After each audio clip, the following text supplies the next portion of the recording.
Hello, this is the Provoked Prawn, and this is Lian Li's SL120 Uni Fans. These are really interesting fans with a modular design that allows you to clip them together and connect them up to then install them in your case. Now, this is an unboxing video. I'm going to show the setup process and installation in the Lian Li Dynamic XL. For reference, if you've not seen it already, I've done a video separately on this case with Corsair's QL120 fans, but when I saw that Lian Li had released these modular SL120 fans, I wanted to get my hands on them and try them out because these are really interesting in that they connect up together, and you can connect up to 4 fans together in a chain that then only has a single connector with 2 cables on it to then connect up to the control box and then up to your PC.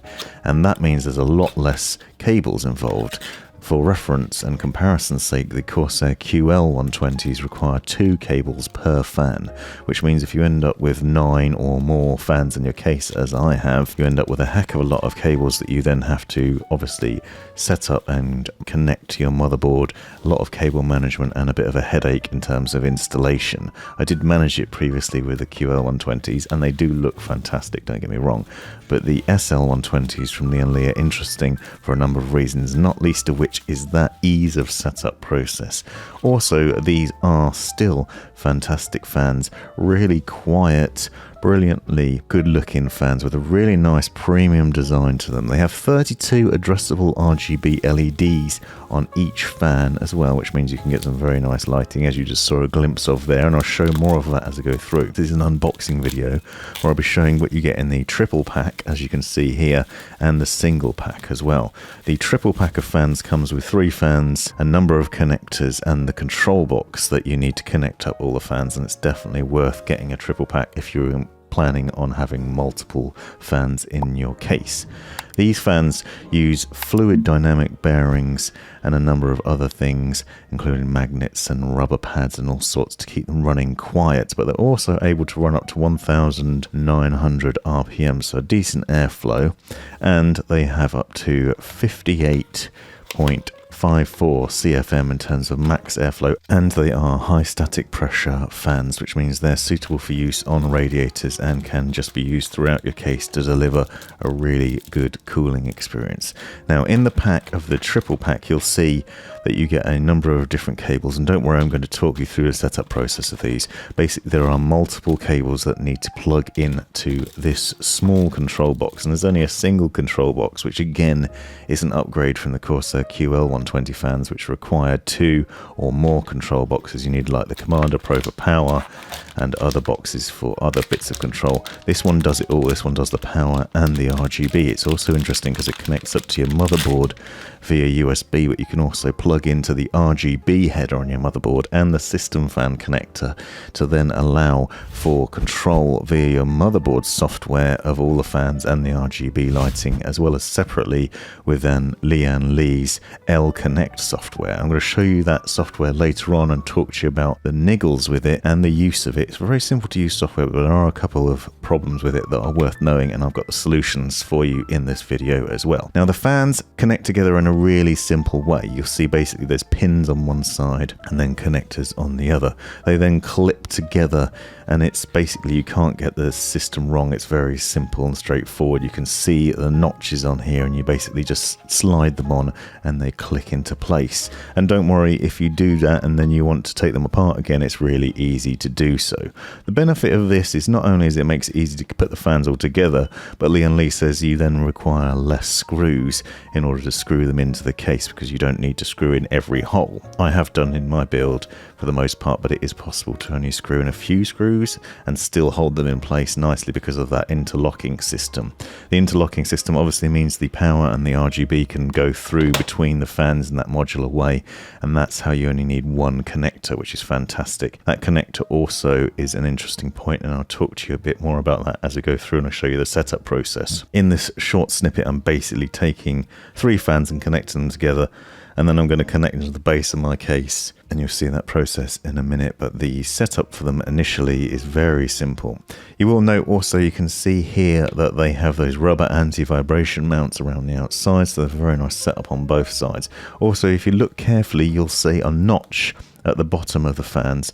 On one side 2 notches, on the other side a single notch, and that shows you where the connectors are as well, so you can see that up close on the bottom of the fan, so you get an idea even from the front visually of where the connections are going to be and which way around the fans go. You'll also note a very nice look and feel to the design of the fans. Although the fins themselves aren't RGB, you have the RGB lighting around the outside, and as I said, there are a number of different LEDs in there that are controllable, and you'll see some very nice RGB lighting effects at the end. Unfortunately, the reverse isn't quite as nice looking. It doesn't have that Lian Li logo on it. It doesn't have that nice backplate, and I think that's a shame, because that's one thing obviously it's a problem. If you've got your fans set to intake, you then have to look at the back of them and it's not quite as nice a view. However, the RGB lighting kind of makes up for that. Now you can see the connector that then slips on into place, and you can only put it on one end because of the way that works, because that needs to go on where the pins are. So in the same way you've slipped on the other fans onto that connection, now the connector needs to go on there, and you'll see that then has 2 cables. Those cables are one for RGB and one for power, and those plug into the control box, and I'll show you that in a second. Obviously each collection of fans that you connect together then needs to connect into that control box, and they all have 2 each, but even if you have a multitude of fans, you can connect up to 16, Lian Li says on this, because obviously you can do them in 4 groups of 4. So you're plugging it in here, and you'll see that it's fairly easy to get this the right way around. Basically the power goes on one side and then the RGB lighting goes on the other, and you can see there's a clip to hold the RGB one in place. So if you want to swap them out, it's easy enough to just pull that clip and then slip it back out again. The best way to do this is to work out which format you want your fans to sit in, what direction you want the RGB lighting to move across in, and then you can set it up in that way. Now there is a slight issue with the setup if you get it wrong, and I'll show you what I mean in a minute. Now, if you have a single pack with one fan in it, you get the fan and you get the connector and you get the screws for screwing it in place, but there's obviously no control box. Now, you can plug this in to your motherboard, and Lian Li makes a note of that on their website, and I'll link to that site so you can check out and find out more detail on that. But it is worth noting that you can buy the single packs and connect them. So, for example, my boxes turned up, I had 1 triple pack and then the rest all in singles, and then you can just connect the singles up and then plug them into the single control box. So you don't need to buy multiple triple packs if you're looking to fill up your case with like 9 fans, for example, as I have done in mine. Again, a close-up look of the fans. It is a bit of a shame that this rear design doesn't look quite as nice. Again, obviously, if you're putting it into intake, as I have done on the bottom and the side of the Dynamic XL, that you'll see a bit later on, then you have to look at that rear end, and it's not quite as nice looking, unfortunately. However, once the RGB lighting comes on and the daylight starts to dim, you don't notice that quite as much, and I think it makes up for it in the fact that they run really quietly. They look really fantastic. The controls are really simple. The setup process is absolutely sublime. It's a really simple process, and I'm going to show you that in a second as we go through and talk in a bit more depth about how you install them, both on the case and connecting them up to the motherboard as well, and that process is fairly straightforward. Now, as I said earlier on, I started by connecting up the 3 fans together, and then I took out the fan tray from the bottom of my case and basically go about the setup process for installing them. Now, how you're going to set them up might differ depending on your case, but basically I'm going to have cold air intake from the bottom, so I'm sucking cold air from the bottom of my case up into the machine, and on the rad on the side, and then I'm going to do exhaust on the top to exhaust the warm air out of the case. Now, I set up the fans in that position so that I was ready to install them and screw them in, and went through the process of screwing them down. Obviously, you get a number of screws in the box. You get enough for all 3 fans, so you can screw them all in if you want to, but you don't necessarily need to, because the fact they're connected together like that holds them in place nicely anyway. I'd still recommend doing it. I think it's probably going to make sure that they don't make any noise and rattle around, but I don't think that'll be a problem anyway. The build quality of these fans is fantastic. They're really good. They run really quietly. I was very surprised at the difference in the sound levels between these and the QL120s. and I'll show you just how quiet and loud they run later on with the decibel meter so you can get an idea. But even with the doors open on the case, it's surprisingly quiet. So go through the standard installation setup process, just screw in those fans into the fan mount and then be able to screw that back into the case. This is where I came a crop over, which I hadn't really thought about the potential problem for this, so it's worth bearing in mind before you start doing the same on yours, is how you're going to set these fans up. Obviously I knew which way I wanted them round. I want them in this position so they're sucking that cold air into the case. But what I didn't think of is the fact that the connector can only go on one end, and that I didn't think about where that end was going to be. So then when I slotted it into place and went to plug the connector in, I then discovered that it was in the wrong place and would end up looking quite messy in terms of the cable management. So the connection is ended up on the left hand side at the front of the case, which unfortunately means that I have a couple of problems. One is that the cable might not be long enough to stretch to the back, but two, that it also means that there's going to be a bit of a mess. Now you could perhaps tie it down and run it along the outside of the fans, but basically what I did is I went through the process of removing the fans, cursing at myself, and then reinstalling them, so it was the other way around. So I would recommend actually putting the connector on before you go around installing your fans, then you know where the cables are going to be. Obviously I'm trying to work out the best way to run them in a way that they're not going to be as obvious once it's all finished. Obviously the bonus of this setup, as I said earlier on, is there are a lot less cables to worry about, which means cable management is a lot easier, and it's a lot easier to make things look a lot neater. Downside is it is a black cable, so I've got white fans with two black cables, and as you can see I've also got white power supply unit cables, so those black cables kind of stand out and they don't look terribly nice, but it is a point to bear in mind is the position of those, and obviously you need to worry about it with each connection. Now I'm going to put the controller around the back, so then working out what goes where. There are, as well as the two cables from the fans that go into the controller, you also need three other connections. One is the USB connection, which as you can see is a tiny little one on one end, and then USB connection on the other end, which goes onto USB header on your motherboard. So you need to make sure you've got enough room to plug that in. I have an extension lead for mine, so I'm just plugging it in here and then plugging it into that and plugging that into the motherboard, so you've got a bit more length. But you do get a pretty lengthy cable, so it is quite easy to do, but it's worth considering where you're going to put this control box, because it's going to vary depending on what case you're installing it in, and if you've got enough room to both connect all the fans up and to connect the other cables that are going to be connected. The other cables that we need is obviously that control box needs SATA power, so you need power from your power supply unit to supply power to that, so it can then supply power to the fans, and then that connection is fairly straightforward. Also note that there is sticky pads in the box, which I haven't mentioned, but you might have seen earlier on, the sticky pads in the box that you can stick to the back of this control box, so you can stick it to the back of your machine, not just leave it hanging loosely in the back or wherever you want to position it. So that setup process is again fairly straightforward. The next bit, once you've got the USB header and the SATA power connected up, is you then need to connect another cable, which basically splits into two.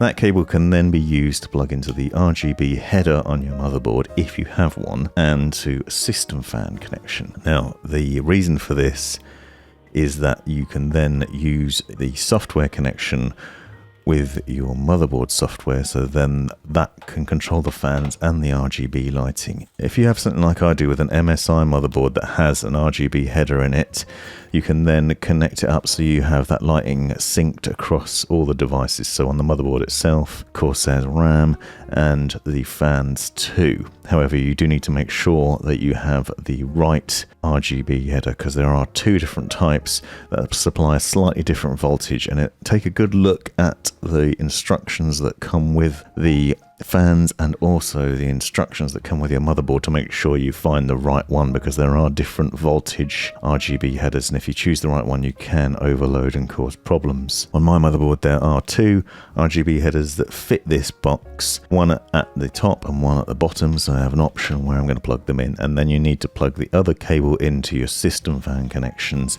And another point here is that you need to make sure that motherboard system fan is set to PWM mode, which then means you can control the speed of the fans through your motherboard software as well. In my case, MSI's Dragon Center. This is something I had a bit of a trouble with, but it is noted in the FAQ. I'm going to note stuff like this in the description so you can get an idea and troubleshoot. There's an FAQ page on Lian Li's UNI FAN documents also details things like this, so if you have other issues, you'll find the solution in here. But it is nice to have this connection option and have that control.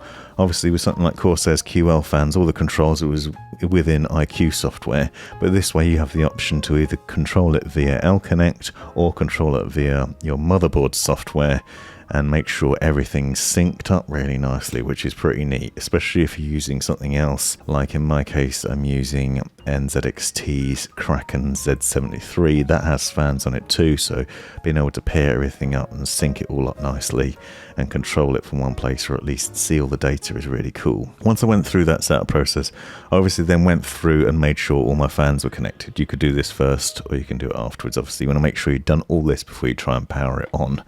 I'm connecting the fans in the order they're going to be, so I started with my bottom fans as set to 1, then side fans 2, and then top fans 3, and then you obviously have the option to add more. I might add another single fan to the back as another exhaust fan at some point, and that can just plug in to the 4th and final port. But as I said, you can have up to 4 fans per connection on there if you're linking them together, which is very nice. Now I put those side ones on the rad, and then the final result is here. Again, I made another mistake. It's important to pay attention to what you're doing.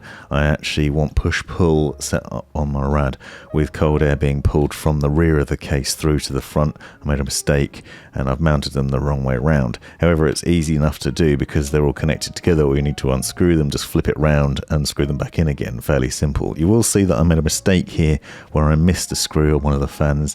I didn't even notice until I went through editing this video, and that shows how little of a problem it is if you miss out the screws on the fans, because they're just held in place anyway by the rest of the screws and by the fact that the fans are interconnected and just held solidly together. Now when you first turn the PC on, it goes into rainbow mode, as you quite often see with RGB fans, and I'm not really a fan of that rainbow look and feel. Kind of looks like candy floss in this case with the white background to it. But with L-Connect software, which is a really lightweight software that's easy to use, and I'll show you that in a minute, you can easily go in and change that RGB lighting. Close-up view here, and you can see what I was talking about where I managed to miss the screws. And a quick glimpse at all the different RGB lighting potential options here. You can see there are a number of them, and very nice looking ones, including these sort of reactive ones that make their way across the fans and then back the other way, and you can get ones that stack upon each other and create a sort of filling effect, which is very nice. I've sped up some of the process of this RGB lighting so you can just see it in action, but without the slow look to it, taking forever just showing off RGB. But there are loads and loads of different RGB options in there, and again I'll show you in the L-Connect software in a minute if you stick with me. But you can see very nice effect, and unfortunately it doesn't carry through into the fan blades themselves, but still it's surprising, and I don't think this video does it justice really because it's under quite heavy lighting in order to capture the video, but it looks fantastic. Now a quick demonstration of the volume. I've got a decibel sound level meter here that shows when the fans are set to quiet, it's getting around 45 decibels, which is quite quiet, and bear in mind this is with the door off as well, so obviously if you have the tempered glass side panel on, it's not as loud as that. And I usually have them set to quiet. They run cool and it keeps my machine running nicely, and they ramp up when they need to, and I found them very intelligent in that way. For example, if I'm scrubbing through video and editing video, it puts a bit more pressure on my GPU and the CPU, and it automatically ramps those fans up, and you can notice the difference. They do get quite a bit louder when they're set to maximum, but still only tops out at around 56 decibels, so quite quiet actually. I've seen laptops that are louder than that in the past, so it was quite surprising how quietly these run even at max speed. Obviously that maximum speed isn't the fastest that you can get. I've seen faster fans out there, but as I said, it still manages to run nice and cool. These have a number of brilliant highlights to them, as you can see so far. Really easy setup process. They connect together really easily. They have that single control box that everything plugs into. You can connect up to 4 fans together and just have 2 cables that need plugging in. The RGB lighting is really nice, and then the L-Connect software. You can see it here It's a really simple piece of software that allows you to control the fan speed and the LED mode. And you can see there are a number of different LEDs in here. And you'll also note that it's automatically recognized how many fans I have in there. Although it's showing 4, you can see in the bottom in the LED mode that it recognizes there's only 3 fans per group. And you can see the different visual effects. So you just go into the LEDs and you select from the different RGB schemes and then click to apply, and that puts it in there and changes it. Now generally speaking, I like to have mine just set to one static color because some of these are quite distracting. They move quite quickly across the various RGB lighting zones on the fans, and if it's out of the corner of your eye then it can be quite distracting. However, you can see the potential here. You can adjust the speed and brightness of them, the direction of them, and the different modes, as well as the colors, so you can adjust all sorts of things. And it's a really simple bit of software that runs really well. And one thing of note though is that you do need it running, otherwise it will go to default, and I'll show you a bit more about that as we go through. Now just again demonstrating the different RGB lighting options here, you can see that you can have colors that are basically sitting on top of each other, and that stack effect one is actually one of my favorites. But even just see the brightness of it here as well. They do go nice and bright and they look really good, and they offer a great bit of RGB lighting. Not quite as good as the QL120s, I certainly say, but these run a bit quieter and they're easier to connect up, and I think the end result still looks really good, and they were such a pleasure to put together. Also close up you can see those metal frames around the outside and the high quality design of it, and obviously because you have RGB lighting zones on both sides, you also get a bit of backlighting as it shines on the case itself. So you can see here, for example, on these bottom fans, it's glowing around the edges as well. So you have underlighting and top lighting. So you've got a good bit of RGB lighting on both zones. Now, as I was saying earlier on, one of the problems you have I found is that you turn the PC on initially, and I found that it kept starting on rainbow mode, and I don't want rainbow mode. And for some reason, LConnect isn't set to start up as standard, so it doesn't install and run every time you start Windows, which is a bad thing in this case. There is a solution to it though. If you run command prompt and then start up shell, you just type this command in, and I'll leave this in the description. But basically you do that, and then it opens up a folder within your Windows settings that you can then drop a shortcut into. Basically what we're going to do now is we're going to find the shortcut for LConnect, and you can get that from the start menu easily enough. So if you find where the program is on the start menu, you can then right click on that and find the file location. In there you'll see it's already a shortcut. So if you just copy that shortcut and then paste it into the startup folder, now next time you start your PC, LConnect will start as standard as well. Otherwise what you'll find is the fans will reset to default, and then every time you turn your PC on you have to run the software manually to then change the RGB lighting to be the way you want it, which is obviously frustrating, but this is a simple solution to make sure that you get the right lighting. Another point of note is that you'll see in the top right hand corner of LConnect the option for motherboard sync. If you click that and that'll turn that on, you can then go into your motherboard software and you can adjust the lighting and the speed of the fans. But you need to make sure, as I said earlier in the video, that you go into your BIOS settings and you change the fans to PWM mode so that you have full control over them. Otherwise, you'll find, as I did when I first set this up, that if you clicked onto that motherboard sync, the fans would kick into a much higher speed, and although you can control the RGB lighting, they're basically set to maximum speed all the time. All in all though, fantastic setup, brilliant fans, really easy to install, run really quietly and look fantastic. Hope you found this video useful. Let me know in the comments if you've got any questions. Thanks for watching. This has been the Provoked Prawn. Thanks for taking the time to watch this video. Hope you found it useful, interesting, hilarious, or all of the above.